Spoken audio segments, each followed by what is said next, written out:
예, 고성국 칼럼입니다. 제가 오늘 또 학문 학자 얘기 자꾸 나오네. 예, 제가 학자는 아니지만 여러분한테 오늘 잠깐 보여드릴게요. 이게 지금 제가 지금부터 여러분께 말씀드리려고 하는 고성국 칼럼을 준비하기 위해서 제가 본 자료들입니다. 제가 정론일침 하나를 하거나 고성국 칼럼 하나를 할 때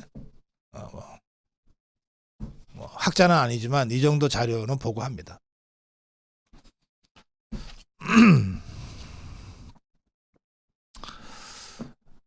언론에 비친 포스코 CEO의 사회적 문제들과 범대위, 포스코 범대위의 목소리라는 책이고요. 이건 포스코 범대위에서 낸 책입니다.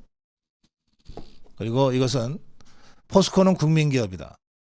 이 최정우라는 자가 포스코는 국민기업이 아니야, 민간기업이야, 더 이상 국가가 개입하지 마라고 망언을 내뱉었을 때 포스코 범대위에서 아니야, 포스코는 출발부터 지금까지 국민기업이야 라고 반론을 핀 책입니다.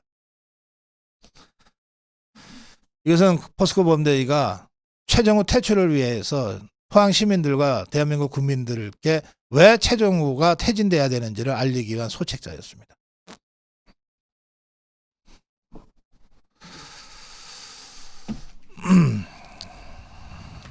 포스코 후추위 후보 추천위원회입니다. 민심을 더 이상 거역하지 마라. 제가 마지막 경고입니다. 포스코 후추위에 대해서. 이 포스코 홀딩스 차기 회장 선임 문제는 흰남노 초거대 태풍 흰남노 때부터 본격적으로 시작이 됩니다. 물론 최정우는 문재인 때 2번 회장을 해먹고 이제 2번째 임기가 다가오는 시점에 정권 교체가 이루어지자 곧바로 윤석열 정부 출범 전후해서 곧바로 윤석열 대통령과 가깝다는 사람들을 찾아 헤매기 시작해요. 그래서 무차별 영입을 합니다. 무차별 영입을 하는데 돈을 지돈 개인 돈을 쓴 게 아니에요. 포스코의 돈을 물 쓰듯이 써가면서 무차별로 윤석열 대통령과 가깝다거나 인연이 있다고 소문난 변호사들을 영입합니다. 어느 정도 영입했냐? 잠깐만요. 이게 자료가 너무 많아가지고. 자, 여기 있군요. 주간동화 2024년 1월 15일자인데요. 윤석열 대통령 한동훈 비대위원장과 근무 인연이 있는 검사 출신들이 연이어 기업행을 하고 있다는 기사에 보면 포스코 법무팀장은 윤석열 대통령의 연수원 동기다. 이런 타이틀이 나옵니다. 그러면서 최정우가 윤석열 정부 출범 전후해서 윤석열 대통령과 특히 한동훈 비대위원장은 좀 있다가 나중이고 윤석열 대통령과 어떤 형태로든 인연이 있는 사람들을 대거 영입했다. 그래서 원래 권오준 전 회장 당시에는 포스코 그룹 전체 변호사가 51명이었는데 최정우 때 44명의 변호사가 더 충원이 됐어요. 그래서 지금은 총 95명이다. 그러면 최정우가 6년 동안 44명의 변호사를 더 충원했는데 이 변호사는 무슨 일을 하기 위해서냐? 갑자기 포스코가 소송이 때로 몰려와서냐? 그거 아니고 최정우의 3년임 작업을 하기 위한 연줄로 구축이 된 거다. 그리고 포스코 홀딩스에만 이 95명의 변호사들 중에 20여 명이 포스코 홀딩스에만 집중 배치됐다. 왜? 포스코 홀딩스가 지주회사고 최정우 3년임을 결정하는 곳이거든. 그래서 이들 변호사는 통상적으로 법률적 다툼이 있을 때 송무를 맡거나 자문을 맡는 것이 이들 기업 변호사들의 고유의 업무인데 그거보다는 최정우의 3년임을 위한 로비 활동을 주로 했다. 제가 알기로 삼성의 법무팀은 한 400여 명 되는 걸로 알고 있습니다. 그러니까 대기업마다 있는데 삼성은 실제로 사건들이 많아요. 글로벌 기업이기 때문에 국제적으로 여러 사건들이 많고 또 특별한 큰 사건은 또 회사 변호사들이 400여 명이나 있음에도 불구하고 뭐 김현장이나 태평양이나 또 대형 로펌에 또 맡기기도 하고 그러죠. 포스코는 그런데 상대적으로 뭐 업종이 뭐 다양하지도 않고 그래서 그런지 이 권오준 전 회장 때 51명으로 충분히 법무 일을 할 수 있었는데 최정우 때 44명을 늘렸고 그 대부분 포스코 홀딩스 쪽에 배치가 됐다면 이거는 최정우의 3년임을 위한 로비 라인을 구축한 것이다. 이렇게 해석이 된다는 겁니다. 그중에 대표가 김영종이라는 자입니다. 김영종. 엄청난 고액 연봉을 받고 최정우에 의해 스카웃돼서 지금까지 최정우의 3년임을 위해서 적극적으로 나섰다. 그렇게 평가되고 있는 사람입니다. 한국엔지오신문은 포스코는 왜 윤석열 사단 법조인들을 자꾸 끌어모으나. 김강욱, 김영종, 문강배, 박하영. 특히 김영종은 윤석열 대통령 사법시험 연수원 동기, 자유한국당 당시 윤리위원장. 이 김영종이 지금까지 알려진 바로는 가장 적극적으로 최정우 3년임을 위해서 이리 뛰고 저리 뛰고 했다는 평가입니다. 아시아타임즈도 그걸 다루고 있습니다. 포스코 인터내셔널은 윤석열 대통령의 친구로 알려진 문강배 변호사를 또 고문으로 영입했습니다. 79학번 동기, 40년 절친.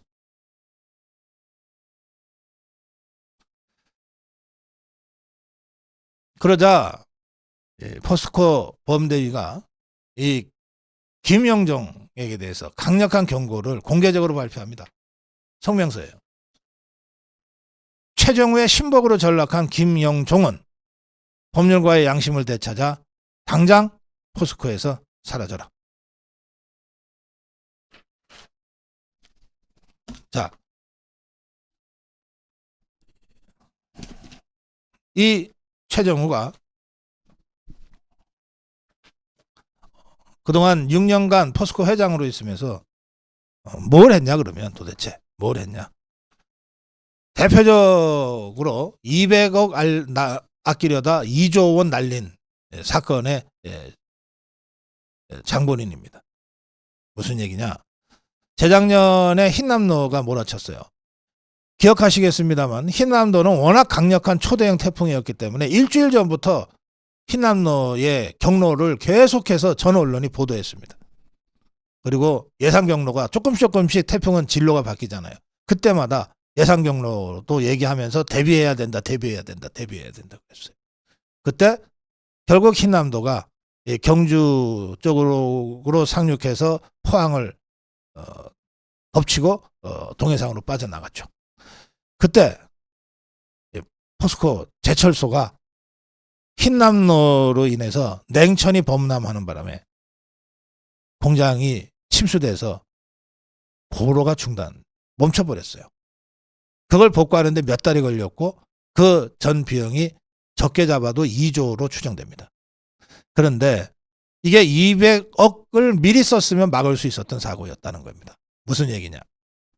그때도 제가 현지 취재도 했고 그리고 우리 고성범 본부장과 함께 이 판례를 만들어 가지고서 여러분께 보여드리면서도 설명을 했어요. 이게 박태준 회장이 포스코를 지금의 포스코 위치에서 건설을 할 때 부지를 확보하기 위해서 원래 이 포스코는 여기 있고 냉천이 이렇게 내려와서 바다로 빠지는데 냉천이 이렇게 빠지게 돼 있어. 원래 이렇게 흘러가고 있었어요. 자연하천이 냉천이. 그런데 그러면 이렇게 되면 땅은 여기서부터 못하니까 이거를 약간 더 틀었어요. 더 틀어서 이 원래 강이 흐르던 지역을 매립해서 포스코 부지로 지금 만들어 놓고 있거든요. 그러니까 원래는 자연스러운 냉천의 흐름은 이렇게 가서 약간 이렇게 흐르는 거였는데 이게 이렇게 오다가 약간 더 꺾이게 되잖아요. 급격하게. 그러면 여기에 하중을 받게 되죠. 평소에는 물이 별로 없으니까 큰 문제가 없지만 흰남도 같은 초대형 태풍이 오거나 또는 사라오 태풍 같은 게 오면 갑자기 물이 불어나면 이렇게 내려와서 자연스럽게 가면 상관없는데 바다로 빠지니까 이렇게 해서 급격하게 꺾이면서 여기에 엄청난 수압이 발생하잖아요. 이게 터져버릴 수 있다는 거예요. 그래서 박태준 회장 때부터 이거는 보강공사를 해야 돼 라고 여러 차례 지적하고 후배들한테 당부도 했는데 그때까지 이루어지지 않고 있었는데 제철소 사람들은 다 아는 거예요. 그래서 제철소 사람들이 그 한 해 전, 두 해 전에도 이 보를 보강해야 된다. 이거 박태준 회장이 신신당부했던 거다. 지금이라도 하자. 200억이면 된다. 라고 했던 거예요. 근데 이걸 호철을 잘 모르는, 쇠가 뭔지를 잘 모르고 제철이 어떻게 돌아가는지도 잘 모르는 최정우가 이걸 계속해서 개 무시해버린 거예요. 그래서 200억 아끼다가 결국은 이 뚝이 터진 거예요. 여기서 바로 여기가 터진 거예요. 박태준 회장의 예측대로 이게 터지면서 범람을 해서 고로가 물에 잠겨버린 거예요. 그래서 2조의 손실이 발생하고 6개월 이상 제조업의 쌀이라고 하는 철강이 제대로 공급이 되지 못하는 상황이 발생한 거예요. 그것 하나만으로도 즉각 후보직에서 사퇴하고 재판박 사법 처리 당했어야 돼요. 그자가 아직도 얼마 전까지도 살아남아서 3년이 망했다고 덤볐던 거예요. 최정우란 자가. 무능하게 짝이 없는 자입니다. 제철이 뭔지 제철소가 어떻게 돌아가는지도 모르는 자가 포스코 회장을 6년간을 했어요. 그러면서 이 자가 회계 쪽 전문가예요. 회계 재정 쪽 전문가예요. 그러니까 맨날 M&A를 하고 다니지. 그러면서 지그들 돈 챙기는 데는 귀재예요. 스톡 그랜트 가외돈 잔치 27억. 역대 어느 회장도 하지 않았던 고급 세단 2대를 지 마음대로 썼어요. 한 대는 지가 타고 한 대는 집에서 타게 했던 것 같아요. 자사주 매입을 결정해놓고 임원들끼리는 먼저 샀어요. 자사주 매입을 하면 떨어지는 주가를 지탱하기 위해서 자사주 매입을 하잖아요. 회사에서. 그러면 당연히 자사주 매입에 들어가면 주가가 다시 오르죠. 그러면 떨어졌던 주가를 우리가 보름 후, 한 달 후에 자사주 매입을 해 라고 결정을 할 거 아니에요. 그리고 난 다음에 임원들이 끼리끼리 짬짬이로 미리 샀어요. 낮은 가격에. 그리고 자사주 매입이 이뤄졌어요. 그러니까 당연히 오르죠. 그 과정에서 임원들이 다 단체로 돈벼락 맞았어요.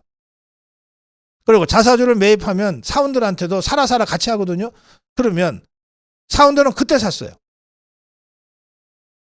이미 떨어졌을 때 샀던 사람들은 돈벼락을 맞았는데 임원들은 최정우를 비롯해서 나머지 직원들은 그야말로 이 돈벼락 맞는 이 최정우와 임원들 돈벼락 맞게 해주는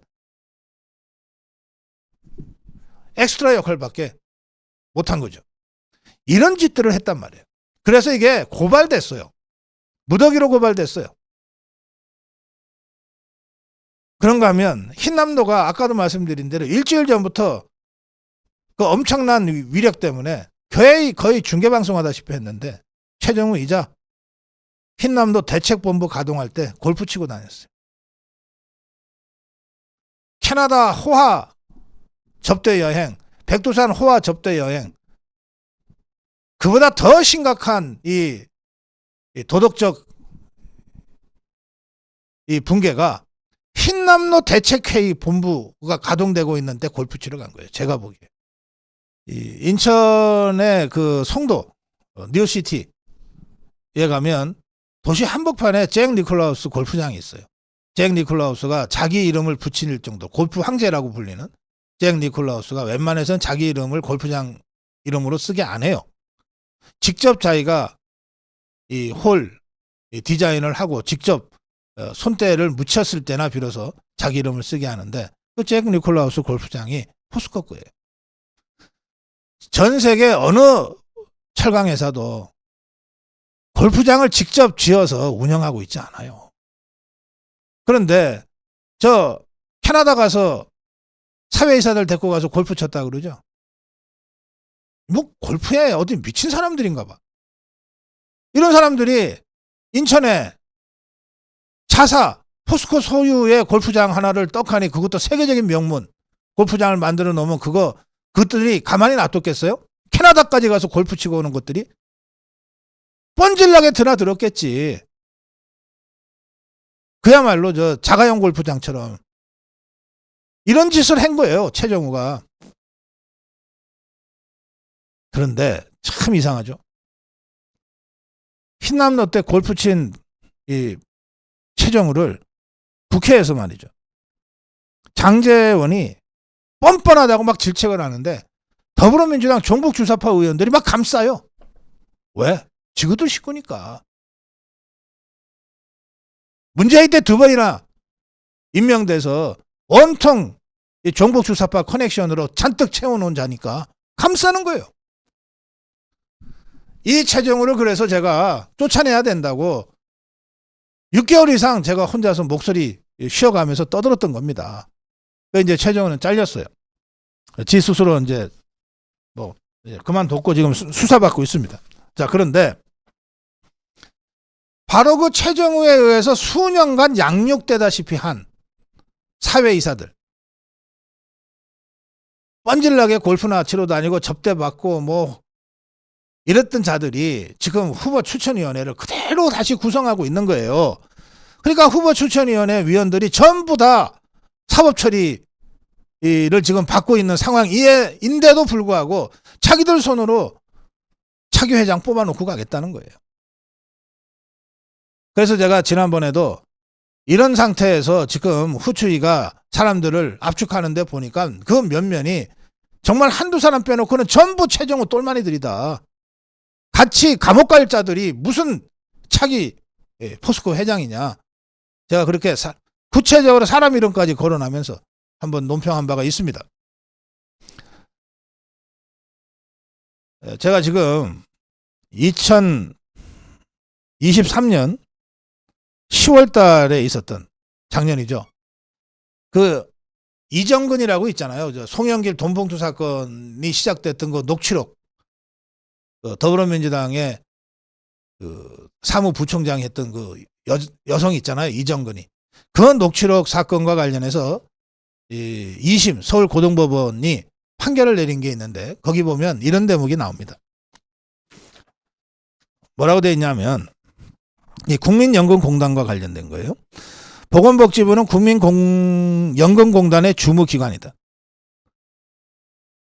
포스코 홀딩스의 최대 주주는 2007년부터 2022년까지 국민연금공단이다. 국민연금공단 이외에 포스코 홀딩스에 대해서 지배적 영향력을 행사할 수 있는 주주 또는 집단은 존재하지 않는다. 그렇기 때문에 국민연금공단에 영향을 미칠 수 있고 보건복지부에 영향을 미칠 수 있는 대통령 비서실장은 포스코 홀딩스 그 계열사에 대하여 사실상 영향력을 행사할 수 있게 된다. 이게 법원 판결이에요. 자, 그러면 지난번에 이 포스코 사태가 본격적으로 시작이 됐을 때 국민연금공단이 입장 발표한 적 있죠. 지금의 후추위가 이대로 가는 것은 차기 회장 선임과 관련돼서 투명성 공정성 확보가 어렵다.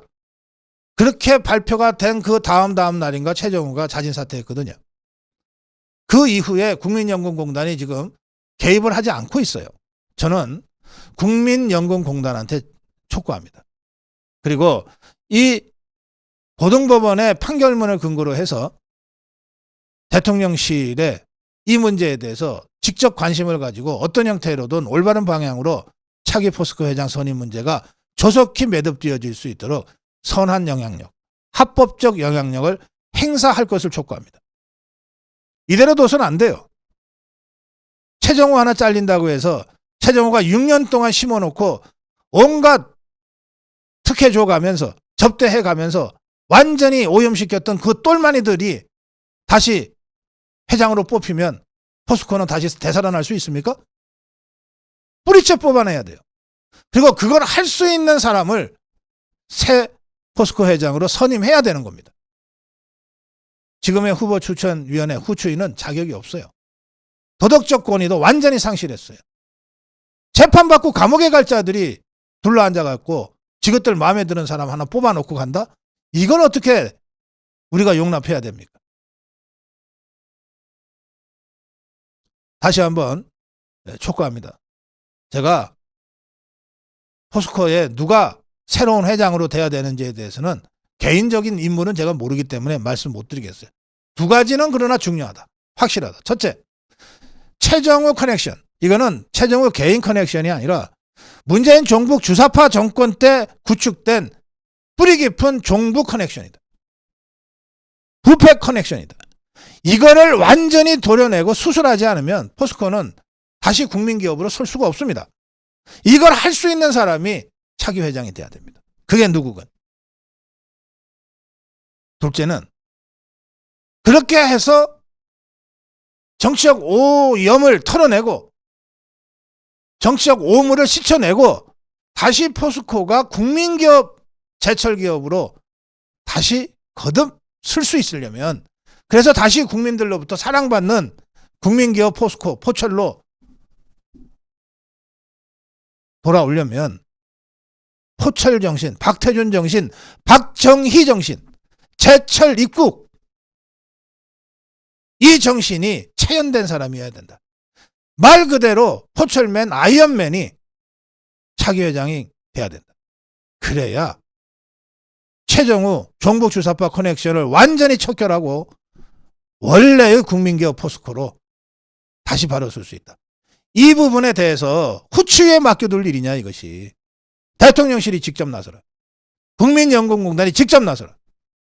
다시 한번 촉구합니다. 고성국 칼럼이었습니다.